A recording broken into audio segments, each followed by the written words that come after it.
Clagson, and welcome to Shitting on the Mic, where we talk about esports and other gaming-related topics. My friend and co-host today is Bourbon Monkey, Hey, what's up?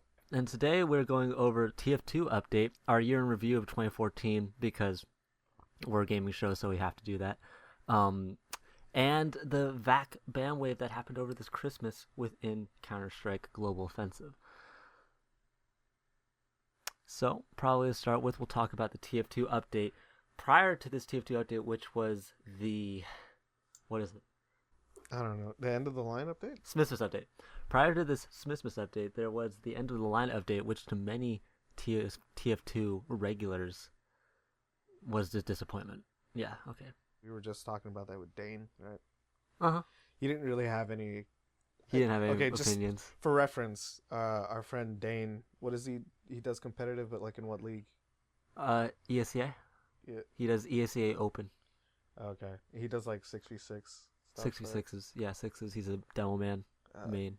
I don't know how many years he's been doing that for, but he's a pretty damn good player. Yeah. So he knows what he's talking about in some ways.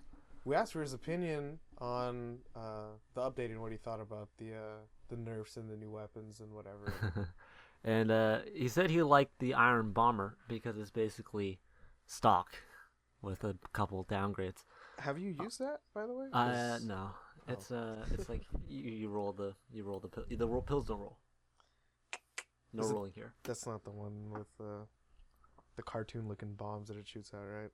That's the lock. That's not the lock. That's a different one. Iron Bomber, I think. I don't know if I've even seen it. Wait, no. Yeah.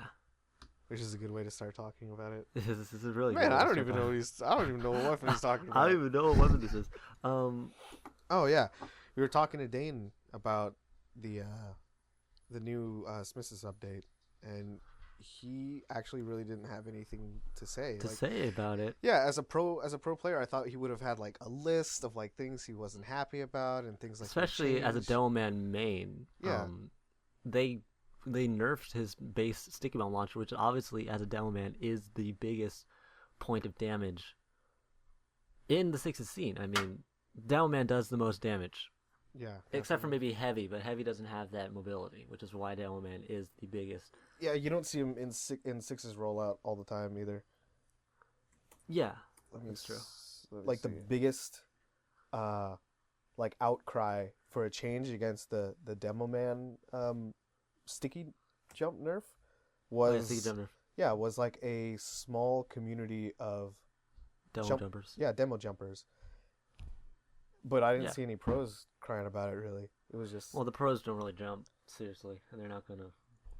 The pro scene in TF2 is been hit pretty difficult. They jump on like rollouts and whatever, but it's never like you're doing conks in the air or anything like that weird. Yeah, they're not doing anything super weird. Like within the when you're doing dome jumping within jump maps, you're having to you're having to hit your own bombs in the air, which is a much different, and where that splash reduction plays a big role in basically not letting you jump well, because they've got their whole timing set up well, and now it's completely changed because of the splash. Yeah, and the arm time and the nerf in the radius explosion.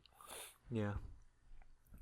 Yeah, so I mean, when I heard about it, I was thinking like the pro scene of Devilman would be affected, but according to Dane, it really hasn't happened in that way at all. Yeah. Dane doesn't seem to be too affected by it. I think most of the time, obviously, you are going to be popping those stickies in the air to try and get more damage, but I think at the higher levels, they are getting the stickies more on the body instead of near them. So the slight change in splash reduction isn't really a problem. It still obviously is a thing that can be the difference between 30 damage and, say, 50, etc. So it's definitely a handicap towards Demo Man. So I think actually Valve did a really good job of nerfing him for that update. So I guess besides that nerf is just the panic attack shotgun that came up, and then the new manpower mode with the grappling hooks, which is not really a play in the comp scene. Yeah, not really too concerned about that. Although I It's heard not even a game that it mode. was supposed to be beta testing for a new, sort of competitive balancing of some sort. Maybe that'd be pretty awesome to have grappling hooks and competitive. I'd love it. Yeah, I like the idea, but I'm sure it's not gonna happen. Not gonna happen yet, because it's hilariously. It's just gonna change. It would change TF2 so much That if would be that happened. ridiculous. They would instantly probably kill the pro scene The comp overnight. scene, yeah. So they're not gonna do that. Actually, I don't know. Valve doesn't really care about the comp scene in TF2, which has been an established thing for a long time. Like 2 years ago, it was that way when I got into comp TF2. It's always been that way, Yeah, I which guess is unfortunate when they because at that realized- time, yeah. when they realized microtransactions would be making them more money through TF2, they stopped caring a little bit about competitive stuff. I think also at that time we haven't really seen the full scope of it. Like League of Legends hasn't really only took off like a year or two ago. Before that, season 1 was nothing. LCS came around obviously, and that really rocketed the popularity. We had obviously seen that esports could be popular with stuff like StarCraft, obviously in Korea. Yeah, definitely. But It became a safe bet at that point, and just like Yeah. a further progression in. And I mean, gaming in Valve general. knew that esports were a thing because they I mean, they obviously were- had they were Counter-Strike obviously 1.6. Yeah. Yeah, Counter-Strike 1.6 was a huge esport. And I think, though, obviously the problem was most of the people got split when they put out Counter-Strike Source because people were still playing 1.6 while Source was out. It led to a split in the player base, and I think that is why I think Counter-Strike wasn't really able to ascend to the same level that the esports now have come to and Go has come to, because Go is currently like the only game for Counter-Strike. Obviously, there's no people play 1.6 still, but it's not really in the comp scene anymore. Yeah. Natural segue into that. There has been a VAC ban wave over the Christmas break for a lot of CS:GO players. No pros of note were banned, but 2 noted cheaters who stream were banned, which is very funny. However, it is showing that Valve is updating their anti-cheat to a place that it might be able to combat the ever-growing world of cheating within gaming as a for profit. Yeah. I who was the people that they talked to beef up their VAC detection software? So the way because up until recently, I think VAC hasn't really been a thing. Like, they put out Overwatch and people did it a lot, and if you don't know, Overwatch was basically a system where people who had played a certain amount of competitive games were able to get Overwatch. They're able to watch suspected hackers' demos up to, like, I think 5 rounds of it, and they were able to then write down their verdict of if they thought they were a cheater or not. And they obviously had, like, X-ray, etc. to figure it out. So up until then, they put out Overwatch. It was kind of big for a bit, but then it didn't really seem like anything was happening from it. You didn't get any feedback on whether it worked or not, after you gave your verdict, so people stopped doing it. Yeah. But recently, there was actually this thing where this guy who was playing in an ESEA pickup game, or PUG, got banned by ESEA. But Valve saw that, and they realized that they hadn't banned him. So essentially, they went to ESEA and asked them what they did, what they basically detected. Because up until this point, there's been a lot of people who've been bragging about how they have hacks that Valve can't detect, that they can do in LAN, which is generally like, mouse drivers at that point, because, you can't download stuff onto that computer. But yeah, so basically they had all this bragging about they had a untraceable hack, you couldn't do anything about it. So I think, if anything, Valve has been boosting up their anti-cheat recently, with obviously, the gigantic ban waves, Kali getting banned, SF getting banned, 2 very notable pros within the Counter-Strike scene, whole teams getting banned. It's really showing that essentially cheating might not be as easy to do in this year, in 2015. Yeah. And I mean, if you look at the recent controversy from DreamHack, that wasn't exactly like like hacking, cheating Nah, per yeah, se, it's just exploiting. but it definitely would make investors feel a little bit shaky about the pro Go scene. Uh-huh. But now, if Valve, cares to, or if anybody cares to, they can point to this recent ban wave and say that Valve does care about legitimacy in esports. Mhm. Yeah, Yeah, make it a definitely. little bit more legitimate. Yeah, because that's always been a problem with esports. It just kind of seems like it's been a bit amateurish Mm-hmm. within the last, whether Or it's been in, dodgy or whatever. yeah, because I don't know, the DreamHack this year wasn't very well run in some ways. I feel, I Well, don't that's know, a whole people seem nother thing. that's a whole other topic. Yeah, people have seemed to like forget about it though. It's weird. The whole Fnatic thing and Flush. Yeah, actually, that's the only reason I watched this year, really. And yeah, not a whole lot of people talking about it anymore. Yeah, it's true. And now it's just kind of fizzled out, which is interesting, Yeah. in my opinion. Especially the accusations on Flusha, obviously, snapping to players' heads while through walls while waiting. And I mean, I love that. I can understand one like instance of it, but that guy found at least 10 Mm-hmm. to 12 examples of it. It's, And yeah. it's like his head has a magnet to his mouse, and it kind And of you know, draws him in and locks, and then he like moves away to try to act like that's not what's going on. But yeah. with X-ray, you can see it's pinpoint through the wall. Well, he probably has a key that is aimbot, or lock Mhm. on, and he taps it and then goes off it. Unfortunately, he's not doing it fast enough, I feel. But it kind of seems like people, one, have forgotten about it, and two, have started like mocking the people who brought it up in the first point. And I mean, it's not everyone. I'm not speaking for everyone in the scene as well, but it definitely seems like they just kind of brushed aside. No one really paid attention to that. And I mean, obviously, we're not going to know until he gets banned. We're not going to unless we. Oh, it's ridiculous. It is ridiculous. I don't know though. I'm not going to lay down baseless accusations because I don't want to get sued. But it's definitely interesting that it hasn't really even gotten any coverage. It's not even that nothing's happened to Flush. I'm not saying that we should go witch hunt on something that we feel is a thing, but nothing's really come of it. I feel like we've all forgotten about it in some ways. I don't know. Maybe it's that. Maybe we just trust Valve to get him now. But Yeah. Anyway, off of cheating and onto the more lighthearted side of 2014, which was actually not really lighthearted at all. Video games as a whole that came out during 2014. As you know, it is the new year. It's actually 3 days past the new year because we're late.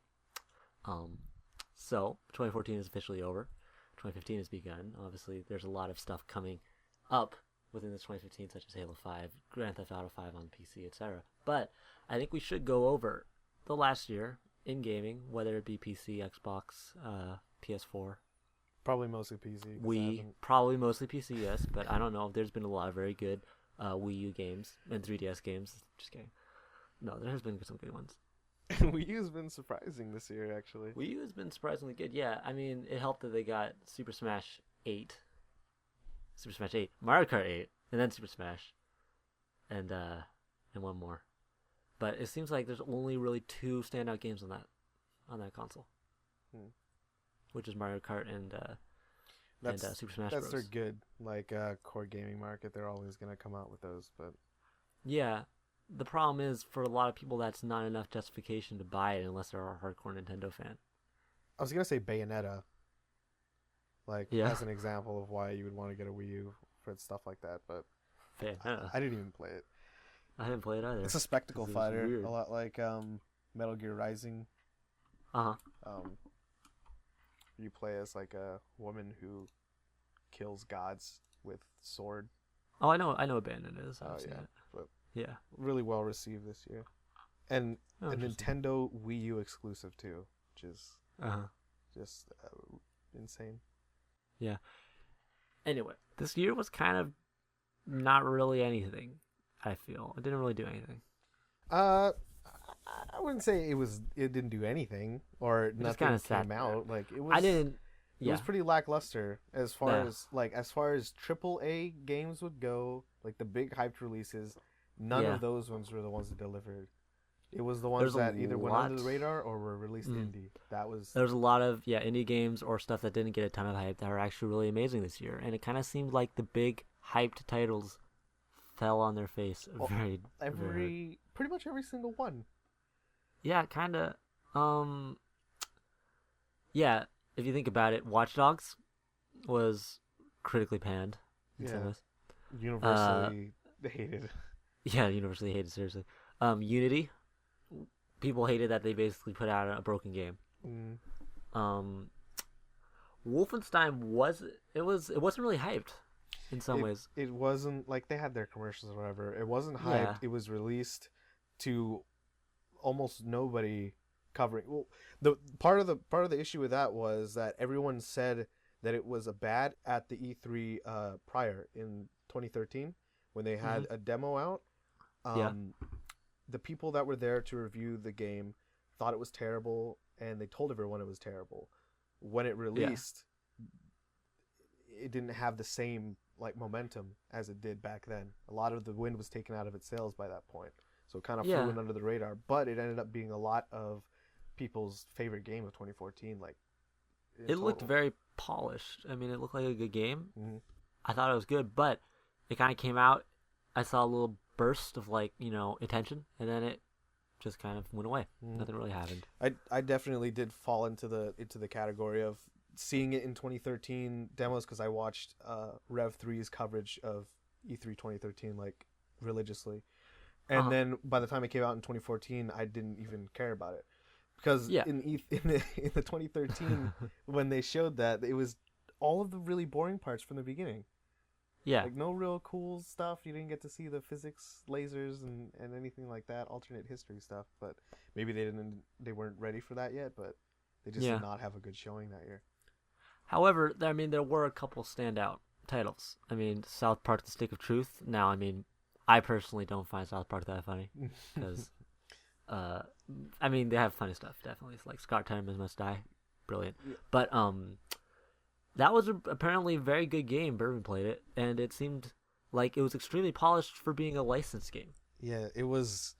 Like I don't watch South Park really. Like I've seen a couple episodes here and there or whatever, and I think they're fine. Yeah. But the game South Park: Stick of Truth is probably the best like licensed game I've ever played in my entire life. It looks, sounds, and acts exactly like the show. It's the last South Park game I played was like on the 64, and it was really gross. And like all I remember wasn't that the one where you like throw snowballs at chickens? Yeah, and I was gonna say actually, it's the only thing I remember from that is picking up a snowball and peeing on it, and then you can throw a yellow snowball, and that's it. That's all I remember. Well, I think I think South Park definitely benefited from having Trey Parker and Matt Stone writing. Obviously the people who made South Park. Yeah, they put it all their star power into that one. Yeah, it generally helps to have the original writers of the show doing a game, but they still have to make a good game. Like you can have a South Park game, but if the gameplay isn't good, I mean, it'll be good. South fans of the show will enjoy it, but you won't really get anything else. However, I don't know. It did have some flaws. Apparently, a lot of people disliked its combat system, considering it to be kind of easy. Yeah, it was pretty easy. I'm not gonna lie. But in some ways, the not. supers were really overpowered. In some ways, though, that is not a bad thing. Sometimes it is nicer to have a game that you can go through quicker, so that you can get to more of the content. Though to some people who prefer that difficulty, I can understand.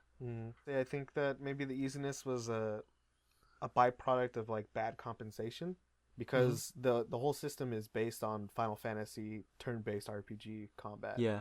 But Final Fantasy is not an easy game to play. So if you say like make it to some people that don't or that make games, if you tell them make it like Final Fantasy combat system but not as hard, South Park: Stick of Truth combat system is probably what you'd get. Okay.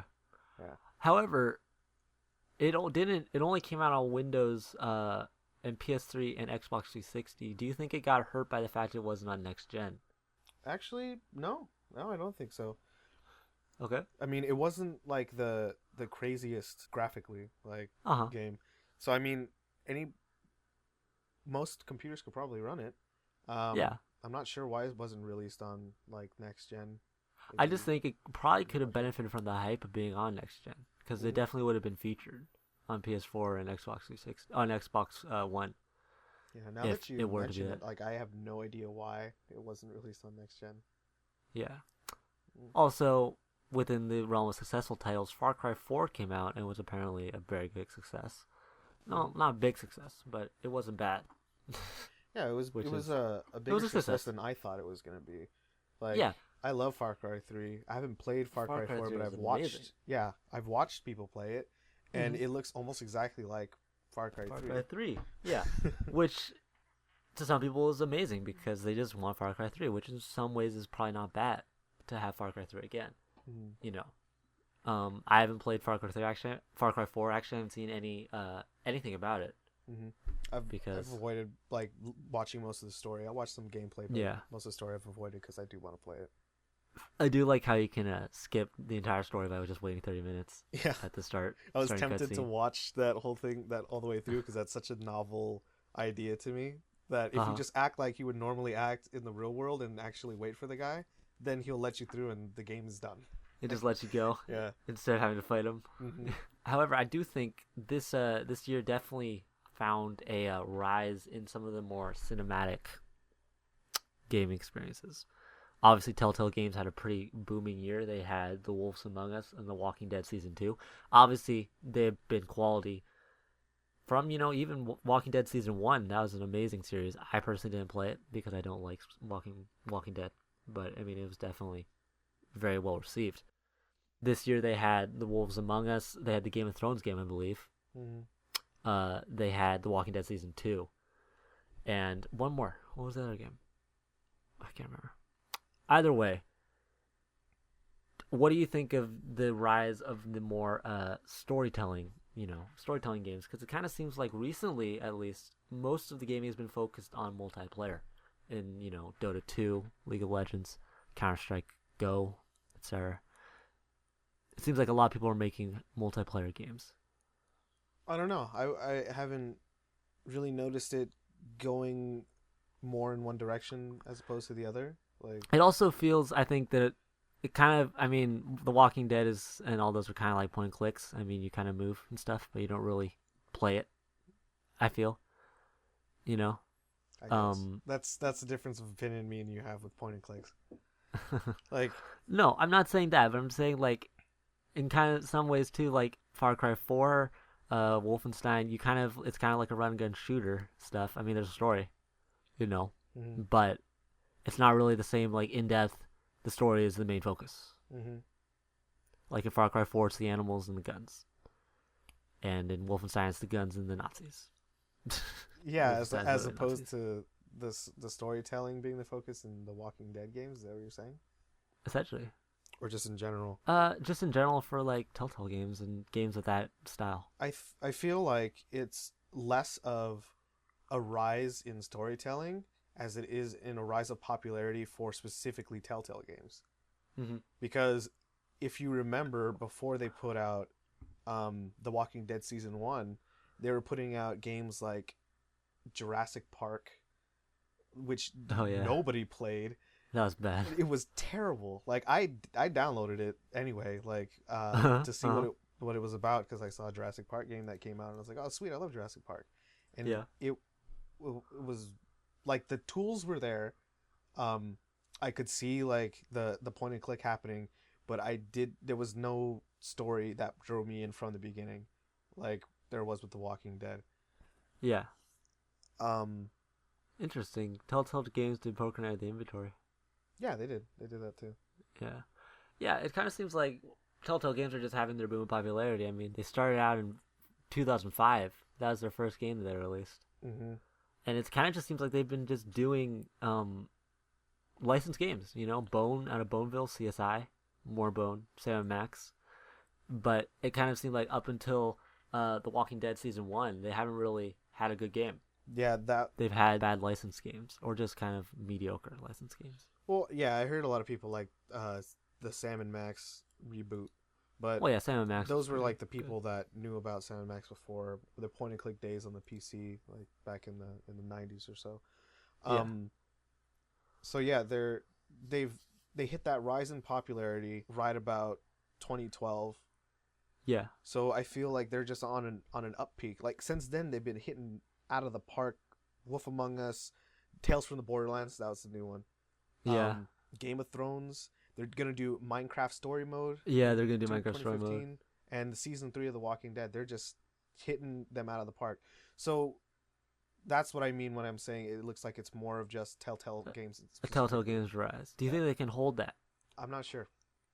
Yeah. I did watch a little bit of the new Game of Thrones, and a lot of people were saying like they didn't feel like the story and the choices they were making were having as big as an impact as they're used to with Telltale Games.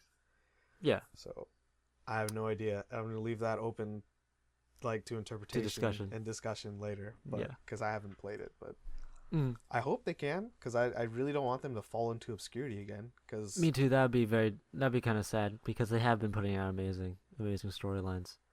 I don't know. I think at a certain point, writing extremely good stories is difficult to do, and they've been putting out, I mean, consistent amazing games. I mean, The Wolf Among Us, I personally didn't care for it that much. I obviously don't really care for single player games that much, period. But it was still a good game. Walking Dead, you know, pretty much ever since Walking Dead season 1 of April 2012, they have had consistently good games, consistently amazing games, I'd say, in some places. Yeah. Some places. I'd very much like for them to continue that momentum into 2015, but we'll just have to see what happens. Yes. In other tales of gaming that went badly, that was an amazing.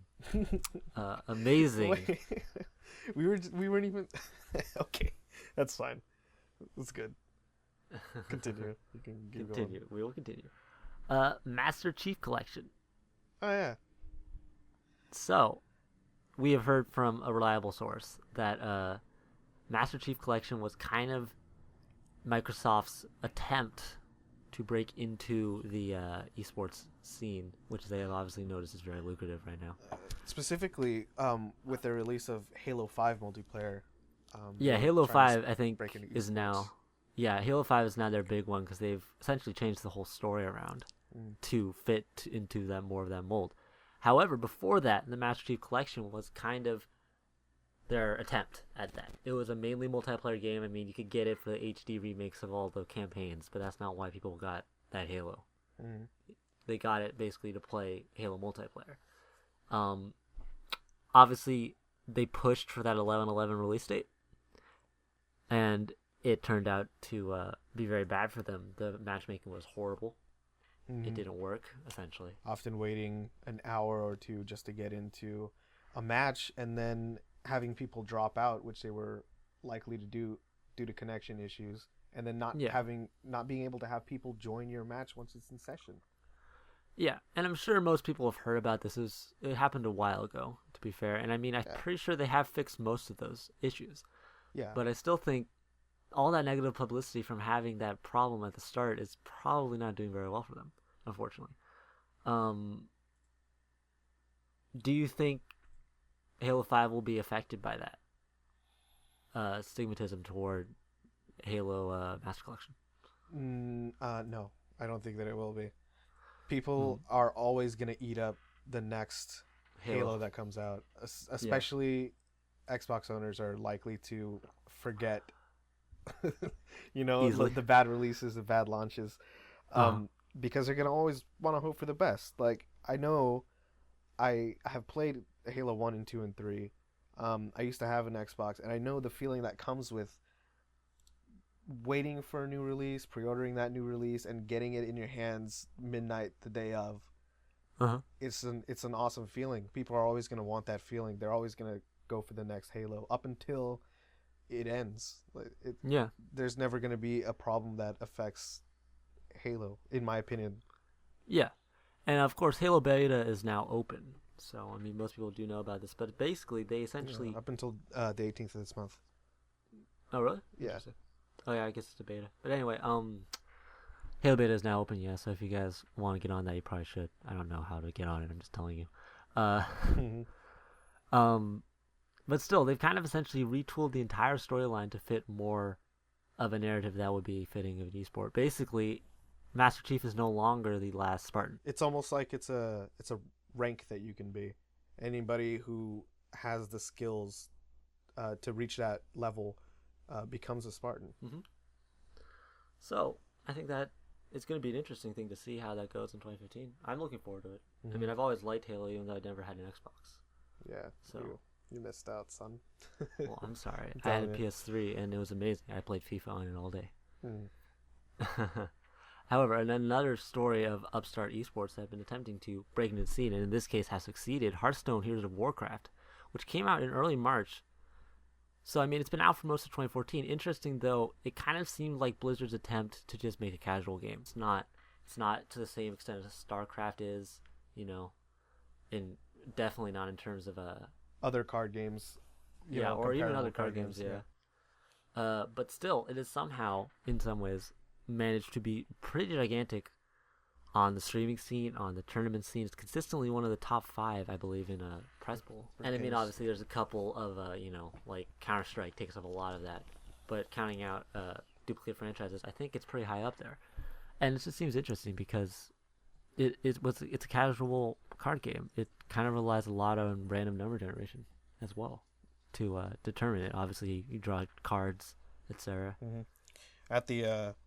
At the offset, yeah, it's incredibly random, and a lot of new players will say, it's just random. But when you think about even poker, people who are bad at poker and be like, nah, it's just random.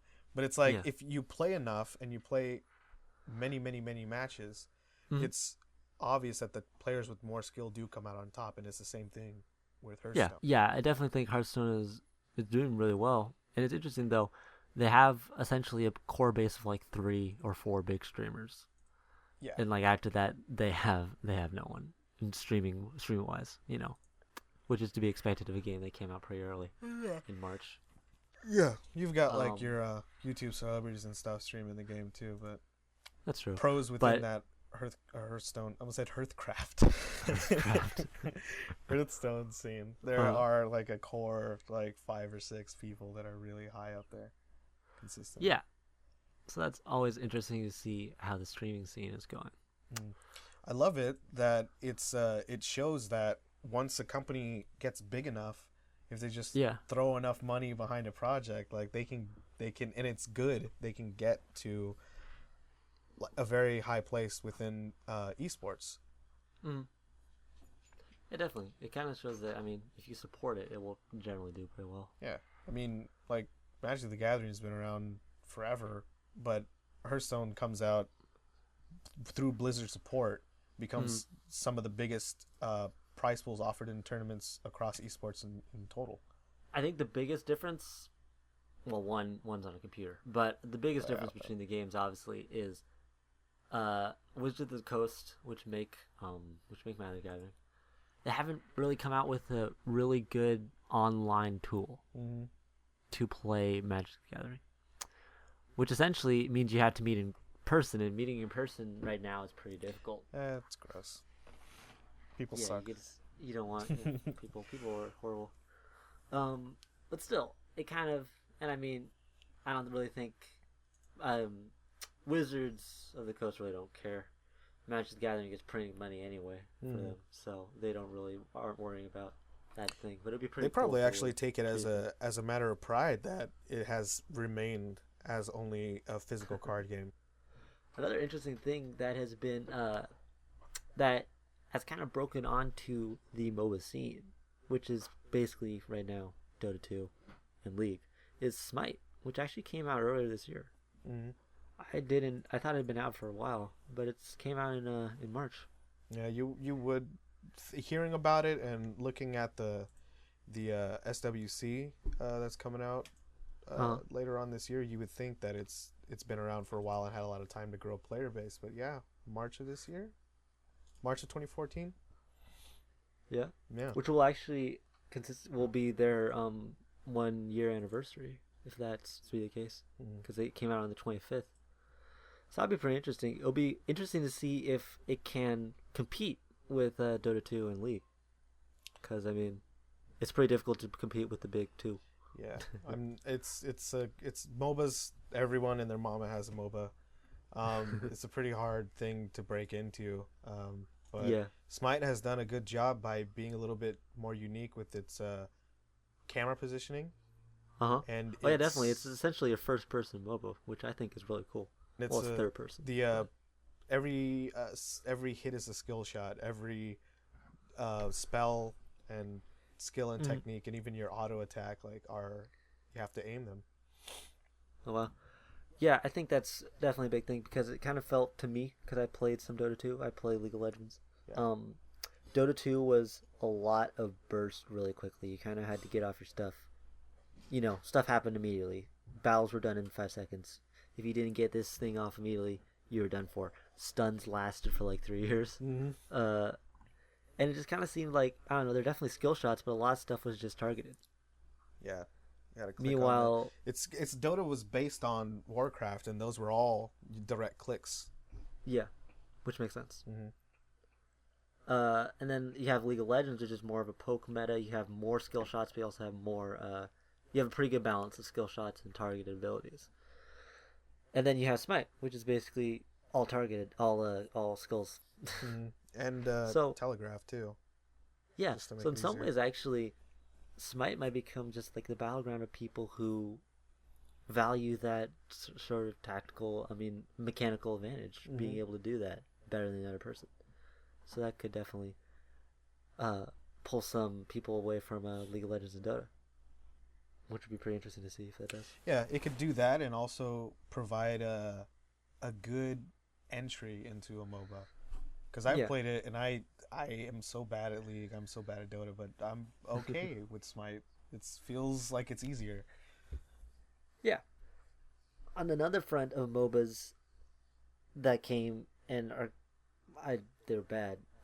Heroes of the Storm, which is another Blizzard game, didn't do as well as Hearthstone, which is understating it. They kind of, though I don't know, their focus with that game was to be an extremely casual MOBA experience, which it is, but it was really bad. Basically, I didn't. You didn't play it. I believe they did away with buying items. You just achieve things, and it just kind of seemed like they were holding your hand for so long in that game. It was a very casual MOBA experience. It was very disappointing for a lot of people who are into Blizzard games, because they're kind of also thinking, why aren't you working on other stuff like StarCraft, etc.? Why are you working on this game? Yeah, they gotta put their MOBA out there. They put their MOBA feelers out there and see if anything sticks. But yeah, and actually I haven't heard anything about it, so maybe that's a sign that it's not a good thing. Maybe. I mean, obviously, Blizzard will always be MMO, I feel. I think that might be, their moneymaker that they got going on. Yeah. Interestingly enough, there's a lot of MMOs out there right now, but another company tried it, Bethesda, with Elder Scrolls Online, and a lot of people weren't liking that game because it wasn't Elder Scrolls, basically.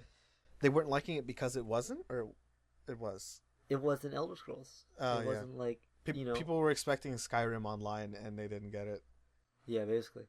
But it's difficult. How are you going to make a story about some epic hero quest when there's literally 3 million epic heroes? Yeah, you say that, but that's exactly what they did. You go in and you're like, oh, you're the only one, you're chosen. But then in the tutorial level, you're watching hundreds of other players do the same things you're doing, talking to the same people, grabbing the same weapons. It's crazy. It's exactly like what an MMO should be, and I wasn't surprised. But for the people that are coming from Skyrim, because Skyrim brought in a lot of players that haven't played Morrowind, haven't played Oblivion.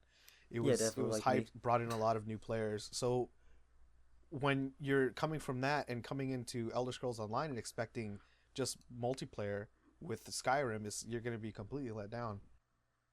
Yeah. I think people are also just wondering why they put so much work into this game when they could have just made another Elder Scrolls that was actually good. I think that they didn't expect it to fall flat on its face, but I know. All the fans, Yeah. All the fans wanted it to be an actual game. Looking back, hindsight's 2020, but I can't really see how this would have succeeded. You know, and I don't know if that has something to do with the industry having a lot of yes men in it, but I mean, yeah, even as an MMO, this Elder Scrolls Online was not a good one. Yeah. For all the hype that it got, for all that it was touted, it was gonna be like everything Elder Scrolls. Like, did you see the trailers for that game? No, not really. They were awesome, live action sort of looking. Oh yeah, I saw one of them. It was really cool looking, which is why I kind of hate like those pre-rendered, because it doesn't show you the game. Yeah. And like, because I remember that there was like some pre-rendered thing like that was basically exactly like that, and you get the game and it's some sort of like Civilization V thing, which is not bad. It's just not what I was expecting. Yeah, it wasn't good. The beta that they did let us in on too, they only had voice actors for like the beginning 25% of the game. Yeah. Yeah, and then they like drifted off slowly into like robots reading the prompts from the NPCs, and then it was nothing. It was just it's like text. You could see like the progression of like how far they got in voice acting by how far you played into the game and what level you were and what island you were on. And it was hilarious to watch it go from like full vote. When I first heard it, I was like, oh man, this is dope, man, this guy's voice actor is really sweet. And then a couple levels later, it was like a robot. After you get off Tutorial Island, it was like a robot reading, and then it was nothing except for a few NPCs here and there, like important to the story. That's hilarious. It was a funny game. Yeah, I did play it to like level, I think it was 10. So it was like 15 or 17 to get into the PvP, and PvP was broken too. Yeah, that game kind of fell on its face as well. Yeah, I wish that it did well. Well, maybe I don't, because if they did well, they probably wouldn't. They would try to focus on MMOs from then on. Yeah, I don't think I want Bethesda making like a Fallout MMO. That actually might be kind of cool. I was gonna say, it does sound kind of cool. I would like to play that. You can't just jump into an MMO like that. But not gonna stop anybody from trying. It's interesting. This year kind of fell off after May. In game releases, there wasn't really anything over the summer. In big game releases, like there's Five Nights at Freddy's, but that was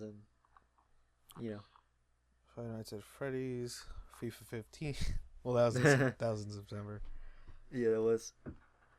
Basically, it's just interesting. The middle of this year, or last year, I guess, didn't really have anything in it worth playing.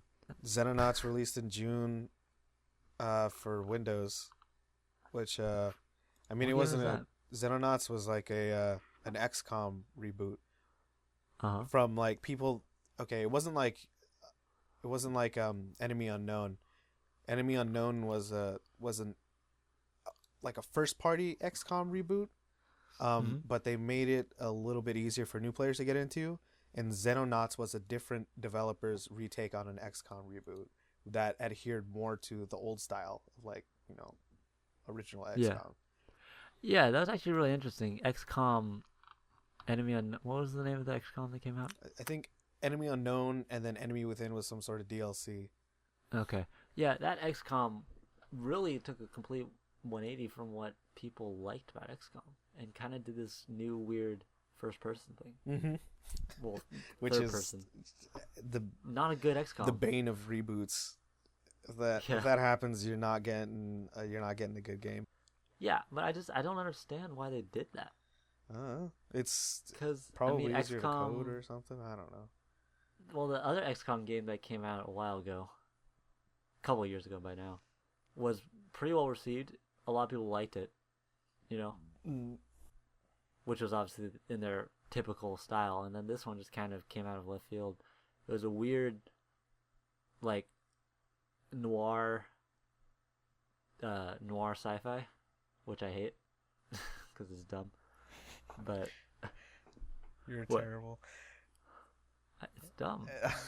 No, you can't say a whole genre is dumb. No, noir sci-fi is dumb. That's not horrible. bad. It's like noir sci-fi, I would call the new Shadowrun like that. Noir sci-fi, almost. It's like Shadowrun. Noir sci-fi is basically cyberpunk. How do you not like cyberpunk? Cyberpunk is Victorian sci-fi. No, that's steampunk.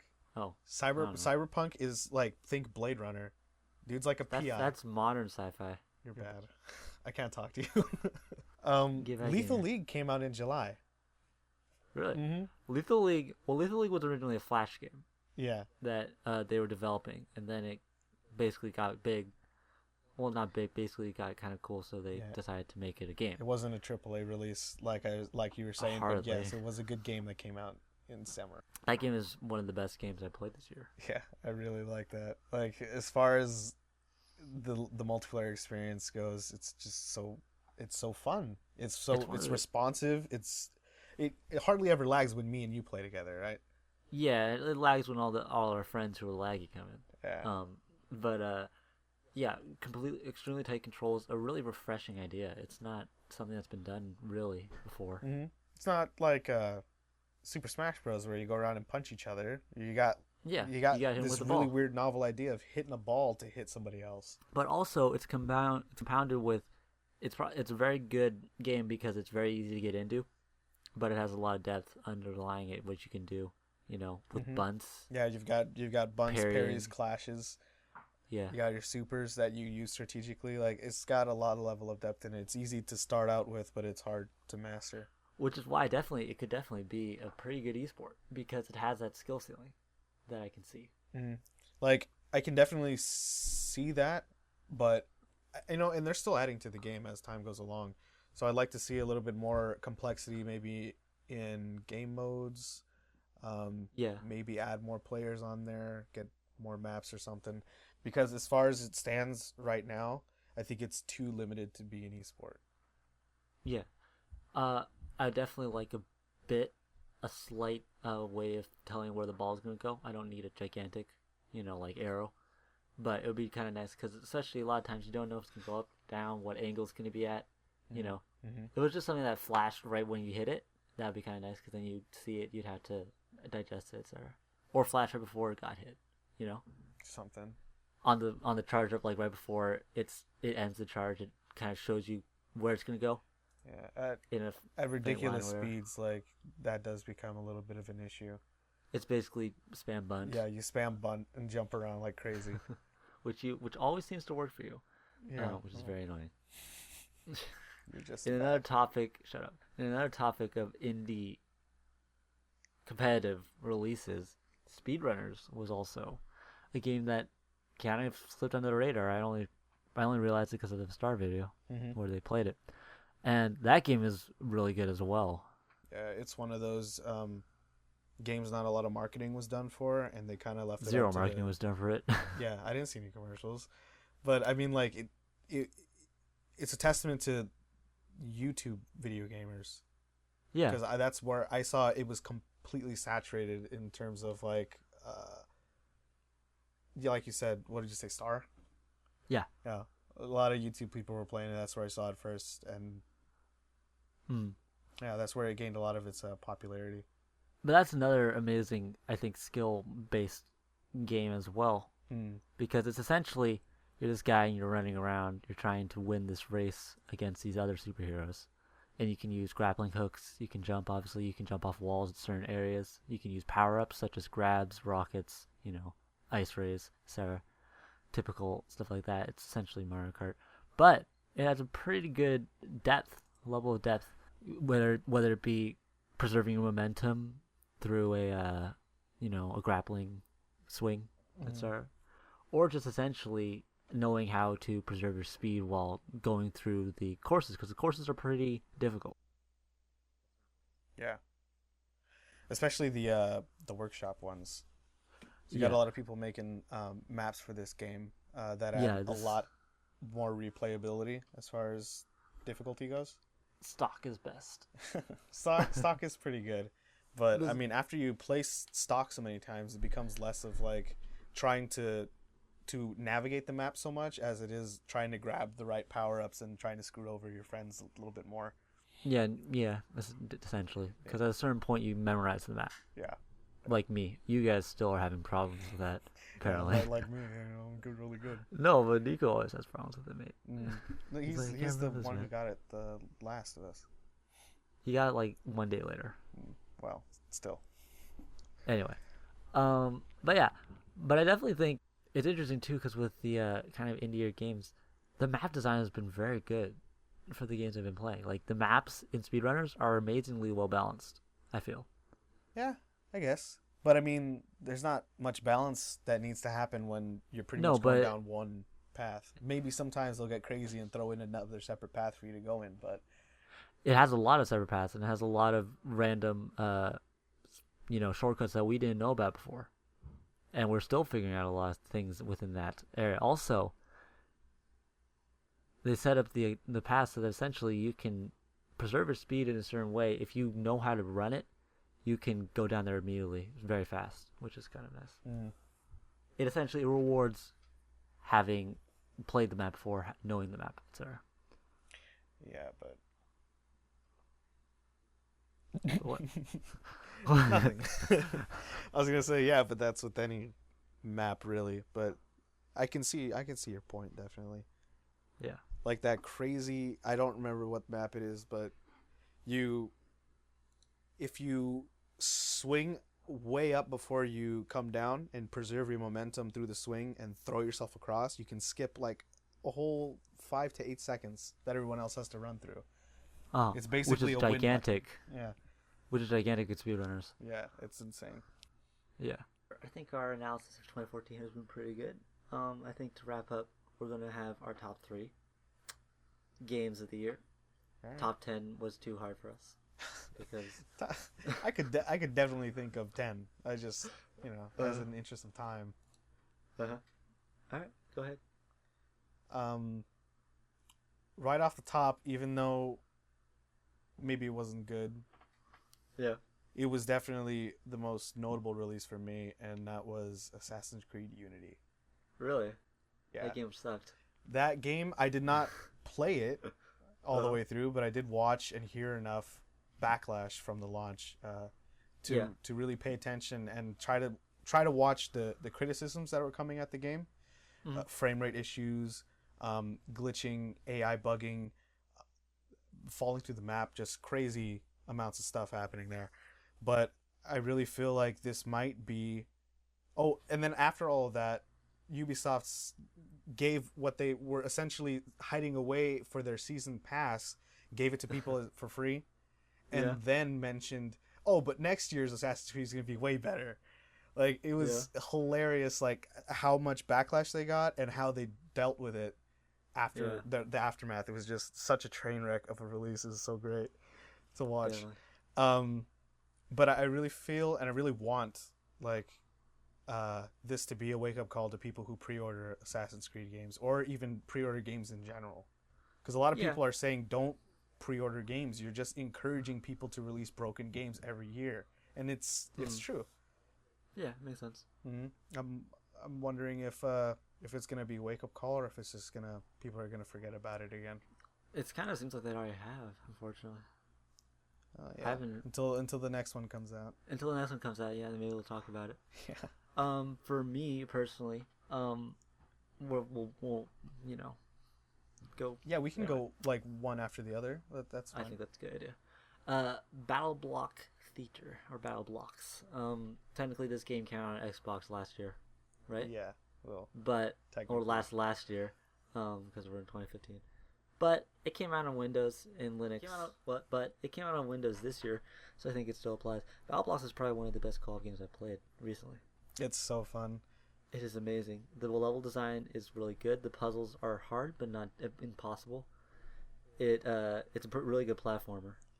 It's really hilarious to play with friends. Multiplayer is fun as well. It's more fun when you've got people you enjoy. But definitely, Battle Blocks is probably one of my best games this year. Yeah, the story, like you said, is great, but like the voice acting from Stamper is what sells amazing. That whole story. Stamper, he makes the game so much better. I want to also say that he did the music, but I'm not sure. I don't know if he did. And for those of you thinking it's going to be like a really short game or whatever, it's really not. It is long. It is so... I've managed to put in like 14 hours and we're not done yet. I have 26 hours in it, but that's also because I've been playing single player. Yeah. But also, it has it has high replayability value. Personally, you can always go for that full, A++ on every level, which is what we've been trying to do. I've been trying to do that. Yeah, you can add many, many, many hours trying to get all the collectibles there. So yeah, this game, it's good. Battleblox Theater is probably one of the best games ever. Yeah. Gotti all the years. Game of the year every year. Yeah. All right, go ahead. I say a good second mention for me would be Goat Simulator. Goat Simulator? I really like Goat Simulator. It had probably the coolest like story development wise of any game this year. Yeah, it was a really funny development story. Yeah, it was developed as a joke, sort of, and they put the trailer out as a joke, but then the internet wanted it so badly that they said that they were going to release the full version, and they did. And now it's an MMO. Yeah, and now it has a free DLC that turns the game into a goat-based MMO. Which is hilarious. I've seen Dane play it, and oh my god, it's so dumb. One of the classes is a microwave. Yeah. Also, I feel like it had a pretty big impact on the community by poking fun at the simulator genre. Yeah, which has been so dumb. Which did get out of control a little bit with I Am Bread. Yeah, because pretty much after Surgeon Simulator and after all those, it kind of got dull. You're playing it up too much. It's like Water Simulator, Air Simulator. It's funny, guys. It's a meta joke now. It's gone way farther than it probably should have, but at least we got Goat Simulator out of it. I'm okay with that trade-off. Which is perfectly fine with me. On my side of things, probably Lethal League. I mean, we've already talked about it, but it's seriously. Yeah, I definitely think I'll get it soon. Yeah, and yeah, it's true actually because we've been playing it a lot, like almost every day. Yeah. Good old Christmas break. Yeah, we did get it a little bit later than the people that got it from release, but yeah, we have been playing a lot. Yeah. And I guess I would wrap it up with, I guess one that I've been playing a lot of recently, which is The Last Federation. The Last Federation? Yeah. What game is that? I did tell you a little bit about it. It's like Civ 5 in space, but then also have like game. personal combat. Yeah, that game. You figured that out about like 3 days ago. Yeah, and it's already like I've spent so many hours in that game. At least within the last 3 days, like at least 12 or 14. Well, just sitting there trying to figure out where I should go next. The story of the game is that you're the last surviving member of a race that used to rule the entire galaxy. This galaxy has 5 or 6 other species, each with their own strengths and weaknesses, their own politics, their own civilizations and societies and way to run things. Mm-hmm. And eventually the goal of this game is to play each species' politics at each other in order to create a federation and unite all of the species under that. Either that's by killing everyone else or being playing your political cards correctly in order to influence people to join this federation. Yeah. Because of that, it's got an incredible amount of depth and choices that you can take, and each one affects the entire universe as a whole. Wow, that definitely sounds amazing. Yeah, so you don't like gather armies and everything and like go wage war against the other species. What you do is that you convince. It's Intrigue Simulator. Yeah, it is definitely. You convince other civilizations to raise their armies and do the fighting for you, while you sit back and chill out. You're just like one of those pirate guys who goes around and talks in everyone's ear. Yeah, it's definitely very interesting. And there is combat to keep it a little interesting, and that's essentially turn-based shoot 'em up, which is pretty cool by itself. Yeah. Any ship combat? Yeah, ship to ship. And you FTL control style? your own ship. Yeah, it's like FTL without the crew management. but you do get to That is nice. manage shields, guns, and what is it, engine? So like you can decide like strategically when you need to beef up and drop, certain items. Yeah, definitely. Yeah, it's definitely like probably my entire game of the year 2014. It's really good. That's interesting. Everyone should play it. My top game throughout this year is probably Angry Birds Transformers for iOS. Angry Birds Rio release. Rio release. Rio, yeah. My top game is probably FIFA 15, which I know probably played the most of it this year.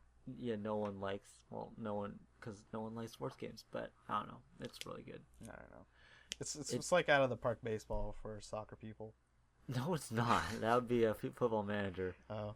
Out of the park baseball has no baseball. There's gameplay. no gameplay. Yeah, you're just managing. It's all sliders and numbers. Yeah. Anyway, games that both of us have been playing recently. Wrap up the segment with that, I think.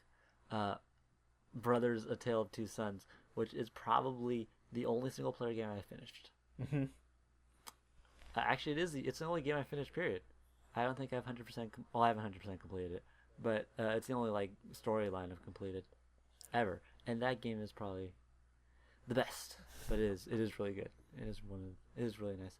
I think the fact that it's so simple, it's always in the control. It's just 2 analog sticks and the trigger buttons. It's just kind of it's interesting. It doesn't really take too much mechanical skill. You're not really button mashing or trying to do anything. So you're kind of more focused on what's going on. Yeah. Rather than what button I have to press next. Yeah, the control scheme is definitely refreshing, and that's the thing that brings a lot of people in. Also, I mean, it totally threw me for a loop there. I was not expecting it to go where it went. At the start of the game, I was like, "Oh, this is gonna be some kind of nice, little kind of, casual do you think we should kid." Do you think we should talk about it completely, like with spoilers and all, because it's an older release? I think we should. I think we should. Yeah. Okay. But yeah, so I mean, the start of it, you start out, you're trying to find this medicine for your dad, or whatever. Mm-hmm. And it just kind of seemed really simple. It seemed kind of like peppy. It's gonna be all happy and stuff. And I wasn't really expecting anything to happen. I mean, I was expecting stuff to happen, Mm-hmm. But you start off obviously in your town. You gotta get out of your town at the start of it and go off on your adventure. And it was kind of weird because it started off so like typically fantasy, You went into the underground dwarf. You helped save a troll, whatever they were, Mm-hmm.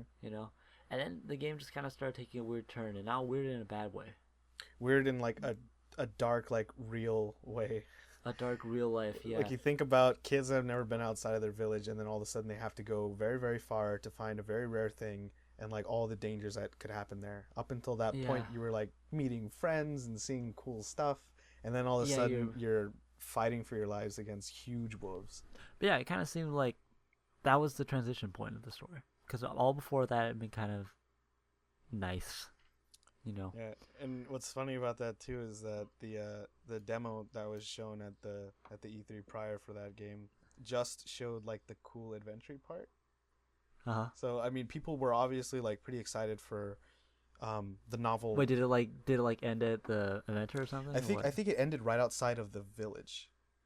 Oh, okay. So like before you meet the troll, but like after you get that annoying kid out of your way. So like you were able... I actually never met the annoying kid. Was that a kid what? or was that? I thought that was a man. Oh well, I assumed it was a kid because he was just giggling and Makes closing stuff in your face in order to be a butt. So I didn't assume it was a grown man. So yeah, that's all that people saw. So they were already excited about just the joystick and one finger control, and that's what a lot of people were talking about because not a lot of games are like that. Yeah, but the story just seemed kind of benign. Mm-hmm, definitely, and it lulled you into a false sense of security before pulling the rug out from under you. Oh my god, it was so sad. Yeah, definitely. I feel like this the story that was told in that game is a story that's been told a lot of times before.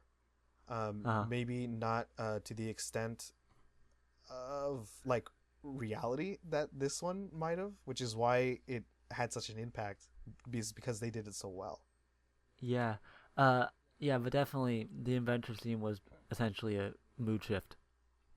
Because all before that, everything been kind of benign, as I said. Nothing really felt like I was in danger, you know? And then you go on to the adventure thing. Obviously, spoilers. Just thought I'd get it out of the way. I mean, I'm pretty sure you guys probably know it's spoilery. Anyway, you get on the adventure thing, you fly over, you kind of get hit by the birds, you know? So you have that moment of peril in some ways. And then you get on to that whole jumping puzzle thing till you get to the bird or griffin thing, which is really wounded, you know, and you go on this fly around where you fly over to the next area, which is really beautiful, and after that the bird dies, you know, which is like it used really its sad. last bit of energy as a thank you, like to help you, for releasing him, and just falls over and dies, and it's horrible. And then you're suddenly on like this giant battleground, where it's all these dead giants, and it's gigantic. It just kind of shows like, you know, war is not, it's just, you know, war is not fun, obviously. But so you go through that, you know, you have to like cut off a guy's leg at a certain point to get past the a dead guy's leg. He was in the way. In our defense, we had to do that. We didn't just decide to cut off his leg. All the puzzles for that section involved were moving these corpses out of the way. Yeah, it was pretty sweet. It was yes, it was very sweet. I love that. Yeah, so then you go through that phase. And that phase was really just kind of morose. Then you meet this chick. Sweet pair of legs. I didn't like her at all. That was all about that. Leg action. Not really. Like you could obviously tell like something was wrong with her. Like in the way that she was romancing the older one. You could tell something was wrong. But I didn't know that it was a lady that was going to kill us. I thought maybe it was like a tribe of cannibals or or just like something weird. I mean, I don't know. I wasn't expecting. That was the thing too. I wasn't expecting that type of thing from this game. I actually trusted her. Like I thought when I saw her jump like that, you immediately thought it was something bad. I thought maybe she was like part of some like band of thieves with like extra agility skills, or I don't know, circus people. Makes sense. Something that was gonna, you know, help you along your way. I didn't think that it was gonna be detrimental to me. I don't think I outright like was suspicious, but I definitely felt like there was no purpose for her, and I didn't really understand why she was there. So, but no, once she jumped like that, I was like, there's something up with her, because that is not natural, you know. I don't know. Giants aren't natural either. Not. Maybe. It's not, no, but come on, she like jumped across. That was so huge. Yeah, it was a big jump. And after that point, like you guys are all like climbing on the wall, and she just jumps across. And she's always like being so acrobatic and stuff. Yeah, there you go. I thought she was from a family of acrobats. Jumping straight to the end though, because like I do want to talk about that, because that's my favorite part. Is like the last 15-20 minutes of the game. You get to the tree finally that was shown to you in the beginning of the game to get this like health HP up or something. HP up. Plus 20 to HP. Yeah. So before that, his brother becomes like mortally wounded from that girl they had to fight earlier. So he gets this elixir and brings it down to his brother, who's got like a gigantic wound, like hole, gaping wound hole in his stomach, gaping wound hole. And it doesn't work. And I was like, darn it, this game should work. Yeah, because it's one of those games. It should work, you know. Yeah, it's a total like trope. Like I said, it's a story you've heard and you've seen and watched a million times over, but this game did it differently and they did it well. Yeah, and the thing about it I found is at the end it was like a lot of cutscenes, which is fine with me.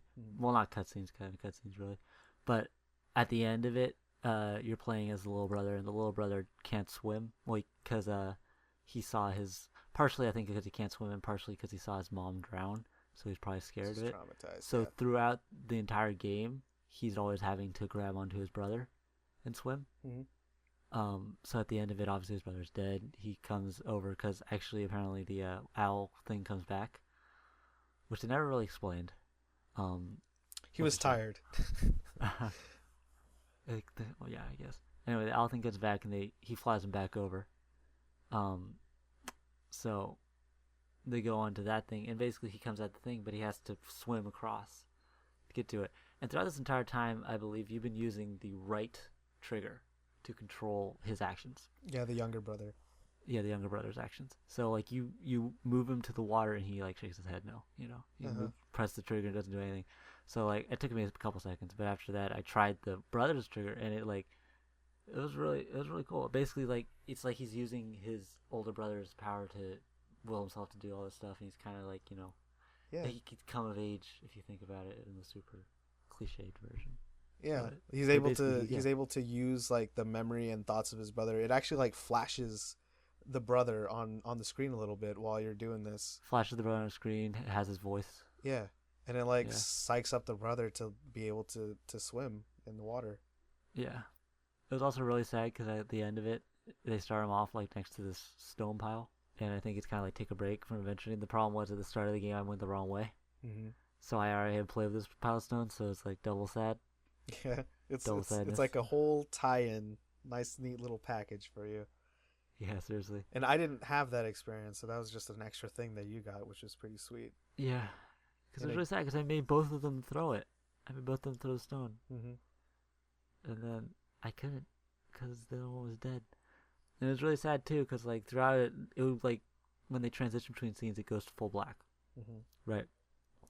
So throughout it, I'm kind of going like, is it the end? It better not be the end. I want the brother to come back because I'm always like, oh come on, in like kids movies when that happens all the time when like the guy dies and oh never mind, he's alive, But I was really hoping that he would come back, and on like the final scene, it turned to black, and I was like waiting for it to go back to another scene, keep going, because at that point, like the father had broken down, crying, maybe like they're gonna show the brother come back over, on the bird and stuff, but that didn't happen. But instead, it fades to black.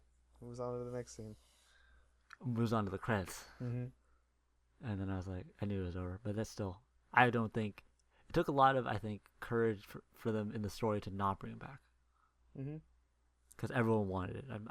I'm pretty sure pretty much everyone wanted that to happen, and it didn't. Yeah, and that's why I think it's a really impactful game, and that everybody should play through it. Yeah. Not only if you just like game design or storytelling in general, but just a player of video games at all really. So yeah, that was pretty good. Yeah. I'm Clagsy. And I'm Bourbon. Later mateys. Tomatoes. Later tomatoes.